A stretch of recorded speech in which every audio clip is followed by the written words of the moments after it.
Welcome back to the Herbie Movie Derby.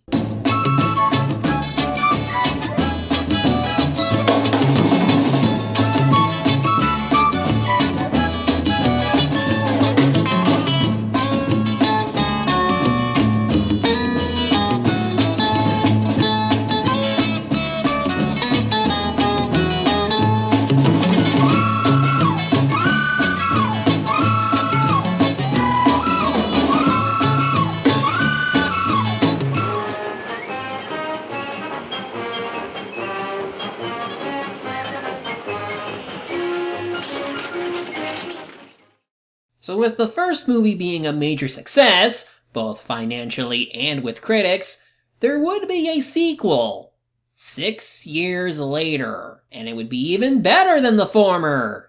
Well, maybe critically, but anyway. Herbie Rides Again is once again brought to us by the likes of Bill Walsh and Robert Stevenson. However, whereas the previous movie had Don DeGrady as a secondary screenwriter, and he's known to work on other projects with Bill and Robert, here it's just Bill Walsh providing the screenplay. I don't know how much of a difference Don not being on board would have, since unlike The Love Bug where it had plenty of drama to go with the comedy they had, here it's mostly comedy and very little drama. If its Rotten Tomatoes score means anything, though probably not, as The Love Bug had 16 reviews, while the second movie has only 5. This one might be a bit more favorable with critics and not so much audiences. Might as well see where I fall in for this movie's reception.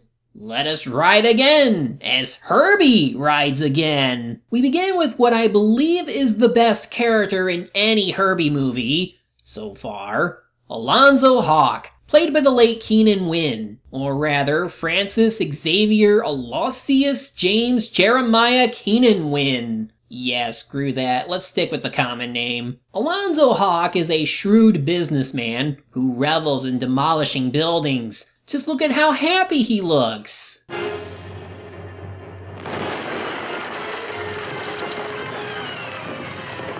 He's also a man of many ambitions. Do you people realize what a shopping center we could put up there?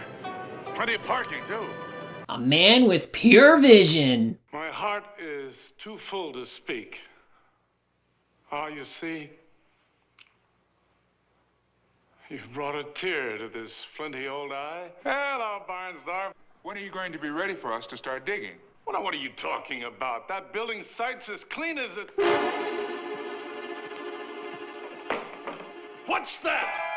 I thought we got rid of that crummy little firehouse months ago. And he's one of the angriest white men you'll ever see. It's like Disney predicted Donald Trump. By the way, this character has shown up in a couple other films before this. In both The Absent-Minded Professor and Son of Flubber, he was seeking to destroy some underperforming college and steal someone's invention, which was called Flubber. Though other than being played by Keenan, I can't say for sure if they are 100% the same character, meaning it's in the same universe as those movies, or if it's like the doggone movies where they reuse the character entirely. Still, for someone to follow after Thorndike, I think Mr. Hawk is an excellent villain given the lengths he'll go to get what he wants. And right now, he's upset that the lone widow of the firehouse, Mrs. Steinmetz, won't sign over the property because she doesn't trust his lawyers. Well, of course she doesn't. Have you looked at yourselves? Your own mothers wouldn't trust you. What we need is somebody so nauseatingly innocent and so stomach-turningly helpful and so incredibly dumb, anybody would trust. He's just so blatant about it, but he carries on with his rather extraordinary performance. I wouldn't have it any other way with this guy. So now we have Ken Barry playing Mr. Hawk's nephew, Willoughby. He seems like the innocent, naive type. Why is he a lawyer? He should be a scientist working for the government and helping alien cats. Instead, he uses his position as head of the award committee to suck up to his uncle. It wasn't done dishonestly. I thought it over, and I thought it over, and I just couldn't think of anyone any more deserving than you. Well, you're making a mistake, as you'll learn. Seriously, if there had to be a scene in any movie that perfectly describes how naive people can be on not knowing a person's true nature just because they were treated nicely over everyone else, this would definitely be it. We know Mr. Hawk is an asshole who thinks of himself and no one else, so hearing that he does nice things to his family just shows that, yeah, just because you can be nice to some people, it doesn't mean much if the rest of you is essentially... Since none of you pitiful excuses for men have enough muscle to move a feeble little old lady off her property, I'll go and do it myself. Anyway, he asks Willoughby to go and convince Mrs. Steinmetz to move out by telling him lies about her and crap. Also, world's highest building, huh? Earlier they said the towers would be about 130 stories tall. Funny enough, 6 months after this movie, the Towering Inferno would come out, which had a building that was 138 stories tall. Guess Mr. Hawk dodged a bullet there for not being targeted. But anyway, here's what remains of the original street, and here's Herbie. Keep an eye on him. Supposedly they keep switching between a 1963 model with a 1965 one, the latter having larger windows. Mrs. Steinmetz? Good morning. My name is Willoughby Whitfield, and I'd like to discuss a little business with you. Well, come in, won't you? Well, I can't. You see, this car has rolled onto my foot. Yep, it's happening again. It's not normal, but we can try denying that it has no will. So Mrs. Steinmetz, played by Helen Hayes, who was dubbed the First Lady of American Theater, is obviously aware that Herbie is alive since she believes the same stuff Tennessee in the first movie did, which might explain why we now have a sentient radio and an old trolley car. Herbie found him in a vacant lot. Someone had used him as a chicken house. He's much happier here, of course. I'm starting to think this is all set in the Brave Little Toaster universe, if just about anything can come to life. Also, she's the aunt of Tennessee, who is currently in Tibet helping his guru. Jim Douglas has gone to Europe to continue racing, and I assume he left Herbie here to retire. After breaking apart last time, I would believe it. She seems like a really nice and considerate lady who even recognizes Willoughby as being nicer than the people who approached her before. She also took in one of her displaced neighbors, Nicole Harris, played by Stefani Powers. How do you do? Oh, hey now, you just met the guy. So they're bothering us again, are they? Darling, you've hurt your hand. Oh, on the contrary, it feels marvelous.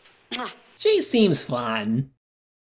She also seems to be aware that Herbie is alive, since when Willoughby tries explaining that a place like this isn't good for the old woman, especially if she's talking to inanimate objects, Nicole offers to take him for a ride. He ends up accepting, though he still doesn't believe that Herbie is alive, even after she starts talking to him. Like the first movie, it's understandable that he wouldn't believe the car going faster than normal is her doing, even though Herbie does that little trick that shouldn't be possible. But what gets him to believe, outside of him losing control of Herbie, is when they go to a Renaissance fair where they're holding a jousting tournament, using cars. And Willoughby gets left behind to face the most dreaded villain of all. The Red Knight.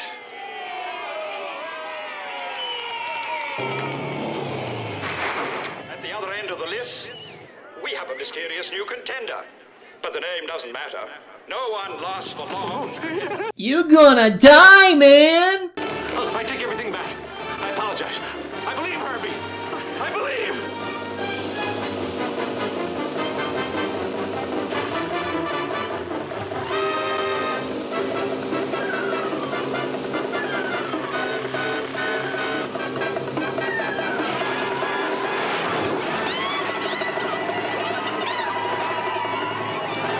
My brave champion, you have won me! You win the bread, man. $3. Oh man, $3! I could buy myself a new watch with that kind of money. So he takes her out to eat, where she tells us more about herself and how it's Mr. Hawk's fault for a lot of the things that's been going on. Willoughby is just trying to save face because he really doesn't want to believe that his uncle would do things out of cruelty. But he'll learn. Otherwise, once he does mention that he's his uncle, she gets pissed and hits him with a lobster. And that's the end of that for a little while. Though she sorta admits to liking him, kinda coming off fast compared to the first movie. That night, when Herbie gets tucked in, we see that machines can indeed dream.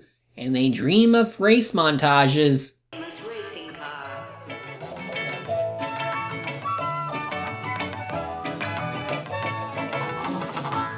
It's essentially the only proof that this movie does in fact happen right after the previous one, as well as the only real thing relating to any racing we'll see.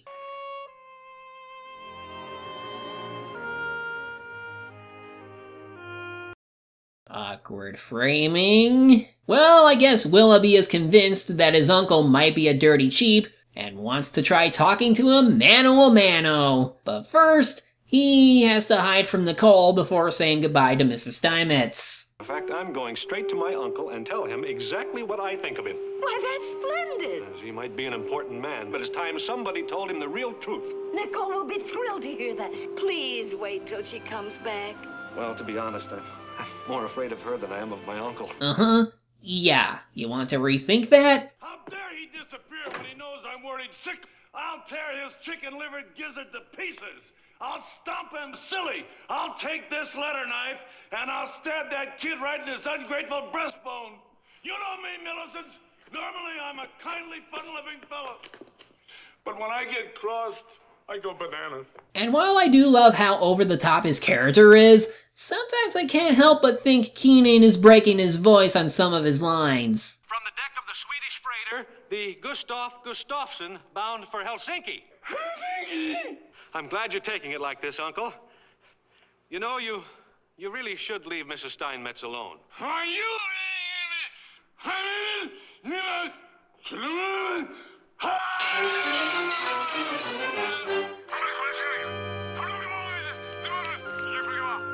Dirty Turkish harkaback, flat and important syllabunka. Now he's really going into mobster territory. He plans on harassing Mrs. Steinmetz out of her home, and his first order of business, besides shutting off her home utilities, is to steal her car. He claims to have been quite the repossessor in his time. Can he prove it against a living machine? I guess so, since so far Herbie lets him get away with it until they get downtown a bit. Then he starts messing with him. Oh, hello, Mr. Hawk.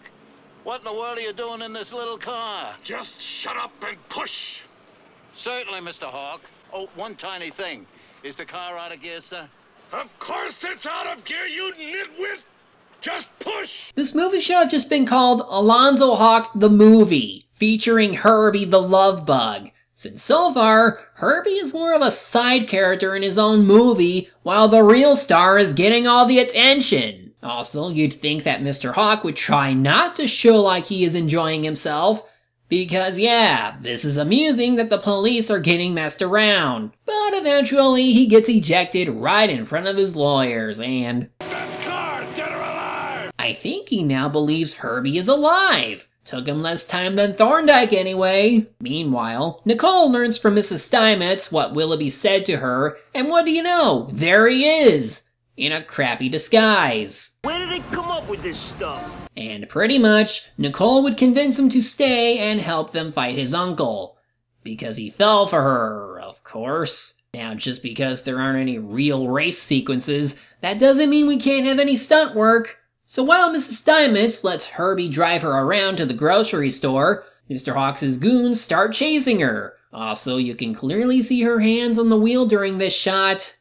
Whoops. Though I love the stuff Herbie pulls this time. He drives along a dirt hill, he runs off some other beetles to leap to the other parking garage, he leads them into a fancy restaurant. Into the Sheraton Palace Hotel. Sheraton Palace Hotel. And perhaps the craziest thing yet, going up the wires of the Golden Gate Bridge while the goons chase after on foot. All the while, Mrs. Steinmetz is unaware of what is going on and doesn't seem to mind that much. Also, the secretary was able to see Herbie from all the way over here. I guess she has observation hockey. Oh, look out! It's coming back!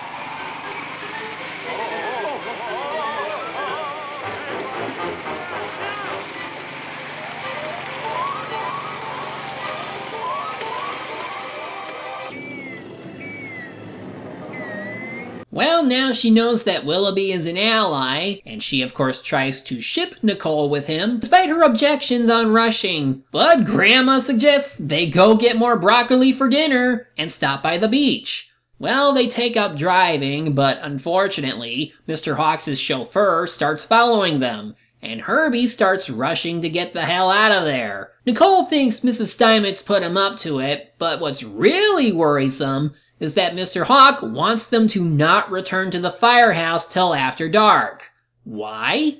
You'll see. For now, it's romance time, and despite Willoughby's awkward way of putting things, they do seem to be falling for each other since she apologizes for earlier. But as they get a little intimate...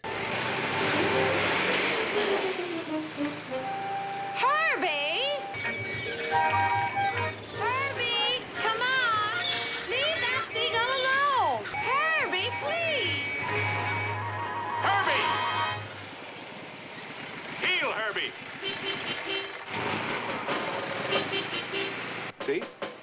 Just needs a firm hand. You know something, Willoughby? Sometimes you really surprise me. That's nothing. Wait till he becomes a scientist and hangs with an alien cat. Now, because the chauffeur bribed this fisherman into blocking the road for 2 hours, with $50 no less, the two are stuck at this beach. Guess they'll have to wait. No, Herbie!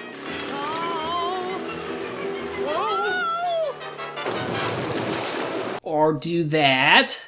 I guess Herbie doesn't mind getting wet. I see ghosting going on here. They have a shark follow them, but that's okay. They find another beach, and, well, he's probably gonna get eaten. Excuse me, can you tell me the way to San Francisco? Yeah, man, straight up the beach road. First left, second right. Thank you.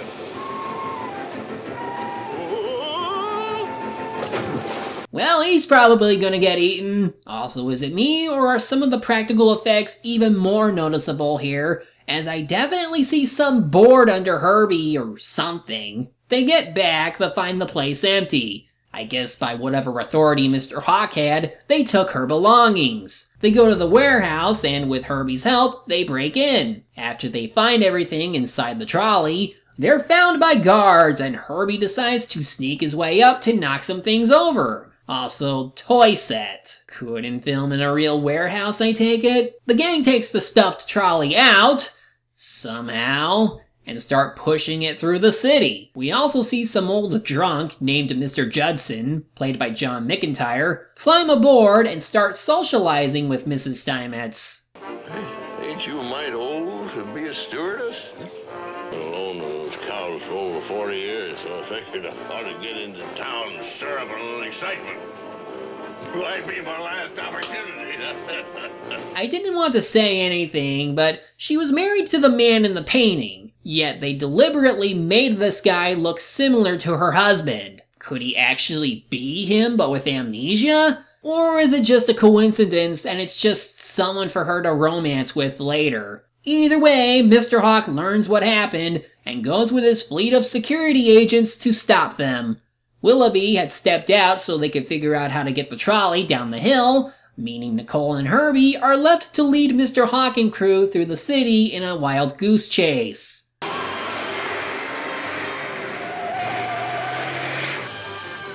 Now, Herbie, stop this minute!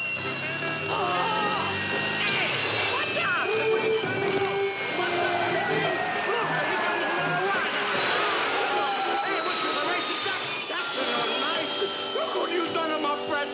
And no one ate pretzels that night.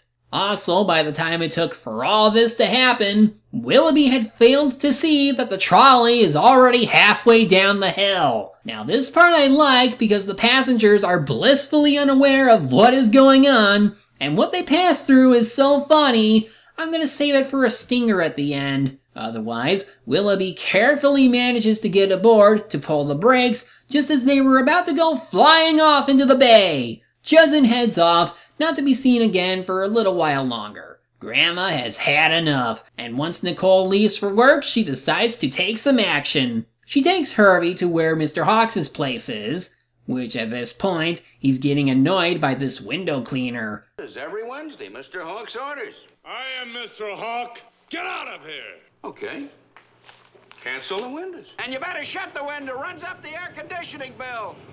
You're fired! Get your money in! Mr. Hawk's orders! He really gets angry really easily. Also, he doesn't have the permit to do any of this anyway, and he's like, Will you get out of here? I didn't hire you to tell me what I can't do. I hired you to tell me how I can do it. I want to break the law, and no one is gonna stop me! Go! Ah, that's why the window cleaner was there, so Mrs. Steinmetz can steal it and ride it to the top. Willoughby tries getting up to her, and she doesn't notice till they're pretty high up. Just take us down. Oh, of course, Mr. Whitfield. But first you must promise to let me see Mr. Hawk. Anything. I'll do anything you say. Very well, Mr. Whitfield. Too bad she's not strong enough to lift a person up, and they both fell. They approached the office just as Mr. Hawk was talking with an old wrecking man he once knew regarding some illegal demolition. His insults toward her and the house make her so angry that she does this.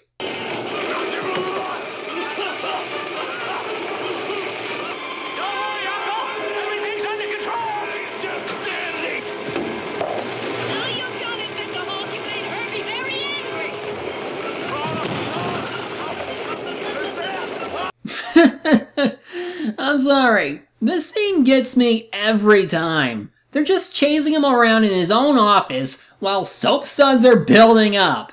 It's just hilarious to me, especially with Mrs. Steinmetz gleefully enjoying herself as they torment the old bastard. They even chase him outside onto a perfectly large ledge for Herbie to drive on, and it looks like Herbie is prepared to kill him. Very well, Herbie. It so happens that I know this nice used car lot. I'd certainly hate to call Mr. Honest Al the used car man. Of course, you know I never would do it. And between you and me, I don't think Herbie believes it would either.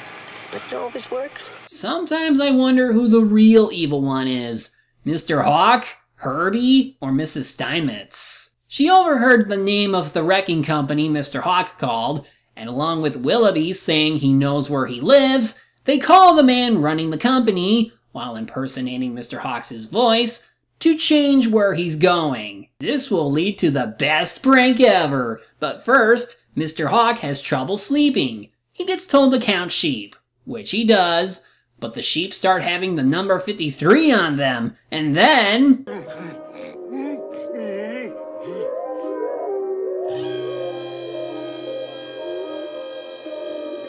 My God, it's an army of werewolf cars! No, Herbie, don't eat me!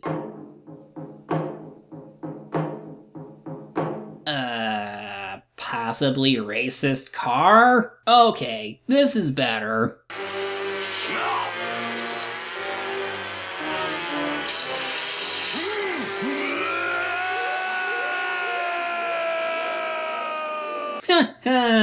By the way, there was a deleted scene where one of the nightmares had a couple Herbies as doctors wanting to take out his carburetor. Can't imagine why they took that out. But now the greatest prank against him happens. Wait a minute. It is my own address.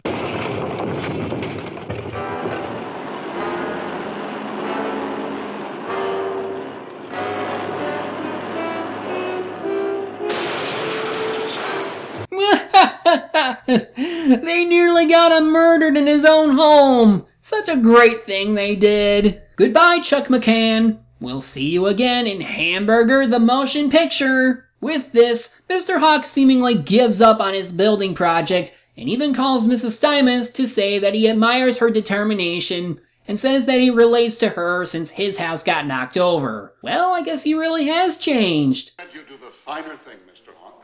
What are you talking about, fathead? Well, giving up Hawk Plaza. Are you fool like everybody else by this phony story? But, Mr. Hawk, you can't go back on this. Oh, yes, I can. Well, of course he would lie and put out fake news. He's got to start his run as president sometime. To celebrate their victory, Nicole and Willoughby go on a date at the same lobster place as before. It's looking like he's ready to propose. Though it's only been a few days, this romance is going by even faster than the previous movie, where at least they had months to build a romance. Oh, and Mrs. Steinmetz is dating Judson. They soon hear the sounds of heavy machinery, and sure enough, Mr. Hawk is leading the charge. Herbie, don't you dare!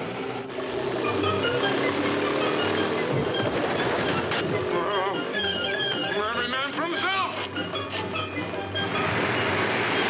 You were pretty much safe anyway. You have an army backing you. Herbie goes to where the others are, and they assume something is wrong and leave with him. But along the way back, Herbie does something unusual. He calls for other VWs to come with them. Looks like we've just picked up a friend.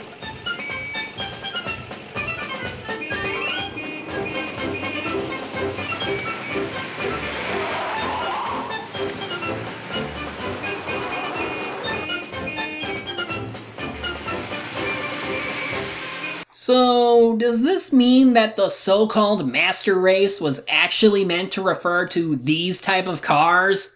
Is Herbie some kind of secret Nazi experiment that escaped and his purpose was to incite others like him to revolt the humans? Look, he even brings a near-dead car with them. Now I'm convinced he's up to no good. I love how one car has a couple kissing in a near-still image. This movie is something else, I tell ya. Anyway, the elderly couple do battle with the demolition army by shooting highly pressured water at the drivers. Not sure how he's hitting them from that angle they're at, or how the water hose bursts open when water was steadily flowing out, but it doesn't matter, because the army of VWs are here, and they somehow are enough to scare everyone away. Oh no! An army of bugs that we can probably squish easily with our heavy machinery! We can't handle this! Retreat! Retreat! One guy gets insulted too far and flips Mr. Hawk over for the final chase scene. All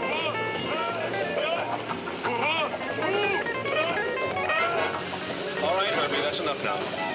You think you're gonna make him stop? Fat chance. Herbie, if you don't stop, you won't be invited to the wedding. Oh boy! Is it between Robin Hood and Maid Marian?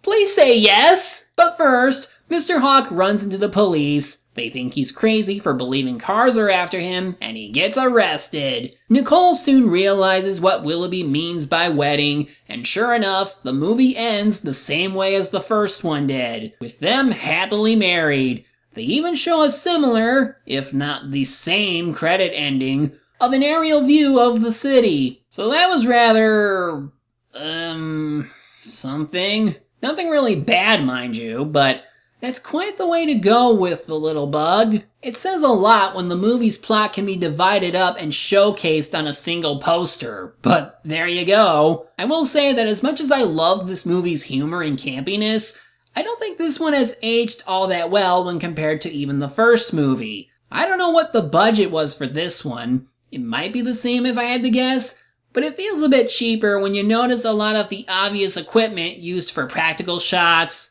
a lot of ghosting during chroma keyed scenes, and really painfully obvious bits that don't even use real cars. Plus the overall plot in general, needing to rely more on comedy than ever before, shows that the one flaw to the concept of Herbie is you pretty much have to play it comical if you want to get any mileage out of him, since it's not really something that can be replicated again using a serious plotline. But you know, a lot of the gags still worked, and they did try to be creative with what Herbie can do with his sentience. If nothing else, Keenan Wynn's performance as Mr. Hawk is what made this movie for me. He literally steals the show as the most angry, pissed off businessman around, and he's just a blast to watch. I'd love to see what else this guy was in just to see where his act can really go. The other characters have their own lovable quirks, and I didn't find anyone unlikable to where I didn't care for them in some way. As a whole, I do like this movie,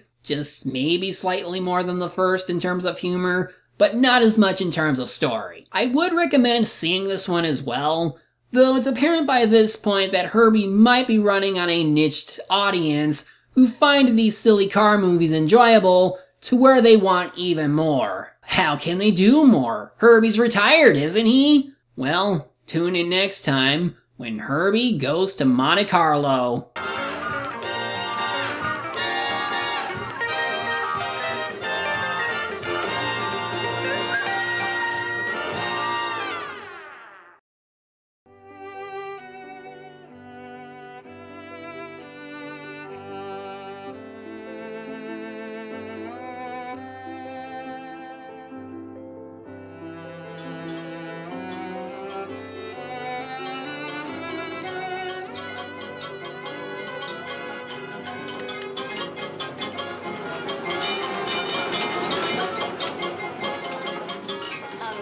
see people dressing up for parties again. Was that anyone we know?